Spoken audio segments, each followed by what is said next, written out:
Terima kasih pemirsa, Anda masih bersama kami dalam Berita Papua. Bagi Anda yang baru bergabung, kami akan sajikan kembali 3 berita utama hari ini. Ditabrak minibus saat sedang berjalan kaki, seorang pemuda di Merauke ditemukan tewas.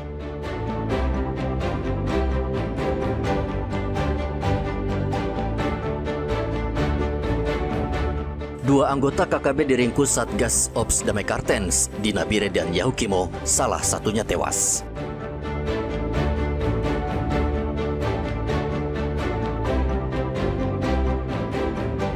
Lima korban banjir dan longsor di Kabupaten Duga ditemukan tewas, 10 lainnya masih hilang.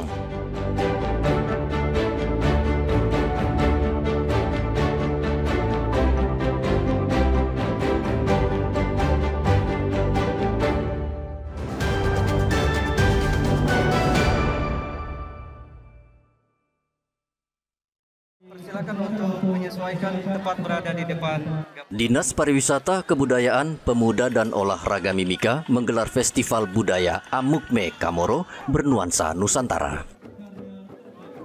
Kegiatan ini berlangsung di Gor Futsal Kabupaten Mimika, Jalan SP5 Timika, Provinsi Papua Tengah pada hari Sabtu. Festival ini menampilkan pameran pakaian adat, tarian, hingga ukiran khas suku Amukme dan Kamoro, serta budaya dari berbagai daerah Nusantara lainnya.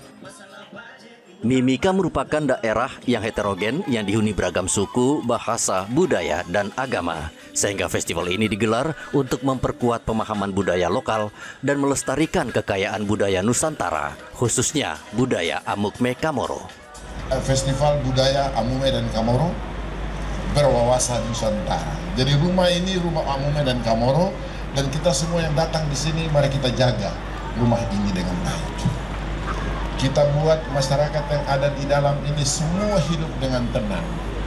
Tadi kita lihat ada berbagai budaya. Saya catat, oh ada pakaian ini, sampai pakaian Kalimantan juga ada. Ternyata orang Kalimantan juga banyak ada di sini.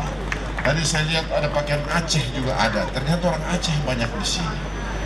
Kalau orang Batak sudah tahu, tadi ketua panitia sudah datang dan pakaian Batak, ya kita sudah lihat semua. Kepala Disparbud Pora Mimika Elizabeth Cenewatin mengatakan festival ini pertama kalinya digelar melibatkan seluruh paguyuban. Kegiatan ini juga menghadirkan tim tari dan tim ukir dari kedua suku besar. Festival Budaya Amukme Kamoro berwawasan Nusantara yang pertama kali kami adakan di Kabupaten Mimika. Pertama kali kita libatkan seluruh paguyuban-paguyuban yang ada di Kabupaten Mimika ini dalam rangka untuk mensukseskan dan melestarikan seluruh budaya yang ada di Nusantara, lebih khusus Amukme dan Kamoro. Dan kegiatan ini juga kita melibatkan seluruh tim tari, tim ukir, anyam, sanggar-sanggar semua kami hadirkan. Dan juga semua suku-suku dengan pakaian adat beraneka ragaman budaya yang ada di Indonesia yang kami hadirkan.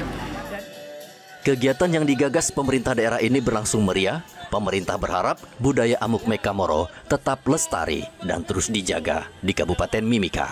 Igobat Momolin dan Rian Tonai melaporkan dari Mimika, Papua Tengah.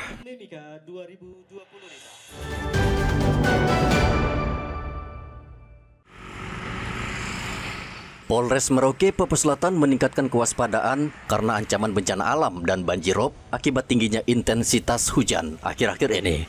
Polres Merauke mengantisipasi sejumlah kawasan di Merauke yang rawan banjir, terutama di daerah Paham, Buti, Muting, dan Kimam. Kapolres Merauke AKBP Leonardo Yoga meminta seluruh anggotanya bersiaga penuh dan menyiapkan peralatan penunjang penanggulangan secara darurat. Bahkan Kapolres turun langsung mengecek perahu karet, mobil ambulans, tenda pengungsian, hingga ketersediaan obat-obatan di pos siaga Mapolres. Tentunya kita berharap bersama tidak akan terjadi. Namun ketika itu terjadi, kita harus siap.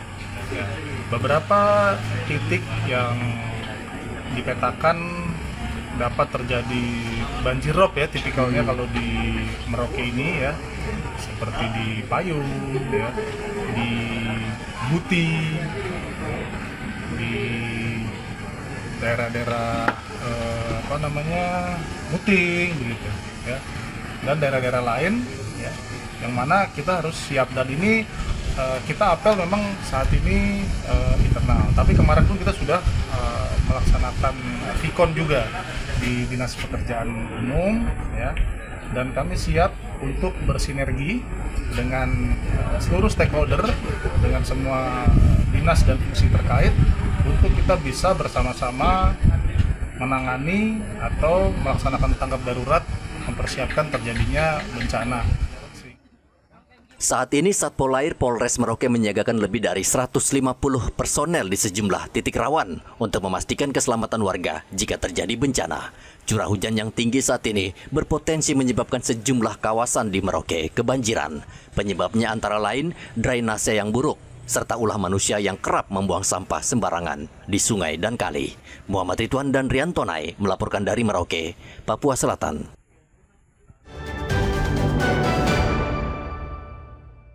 Sana baru remaining serahkan ke keluarga. Tim tanggap darurat Kabupaten Duga, Provinsi Papua Pegunungan menemukan 5 dari 15 warga yang hilang akibat banjir dan longsor di Distrik Dal. Tim menemukan 5 korban banjir dan longsor dalam kondisi meninggal dunia di Distrik Dal pada hari Sabtu. Kelima korban tersebut masing-masing adalah Utlana Lilbib, Yupin Pokneangge, Lindana Pokneangge, Dilince Pokneangge, serta 1 korban lain yang saat ini masih dalam identifikasi Rumah Sakit Elfrida Sara, Kabupaten Duga. Telah kami lakukan upacara pemakaman di ibu kota Kabupaten Duga, tempat posko atau tangkap darurat KLB yang ada di ibu kota Kabupaten Duga. Untuk itu sekali lagi kami sampaikan kepada semua teman-teman, semua media, semua daerah yang punya kepedulian terus didoakan dukungan kepada kami. Tim pencarian ini tetap masih jalan. Hingga saat ini aparat gabungan TNI Polri dan BPBD terus menyisir titik-titik yang diduga menjadi lokasi korban terseret material banjir. Pemerintah Kabupaten Duga, Provinsi Papua Pegunungan juga telah menetapkan status tanggap darurat dan mengerahkan seluruh sumber daya untuk mencari seluruh korban. Pada 1 November lalu sebanyak 15 warga hilang akibat bencana banjir bandang dan longsor yang melanda Distrik Dal, Kabupaten Duga, Provinsi Papua Pegunungan. Hingga saat ini tim SAR gabungan bersama keluarga korban masih terus melakukan pencarian di Sungai Panpan. Hujan deras dengan intensitas tinggi mengguyur wilayah Duga menyebabkan luapan Sungai Panpan melanda pemukiman warga.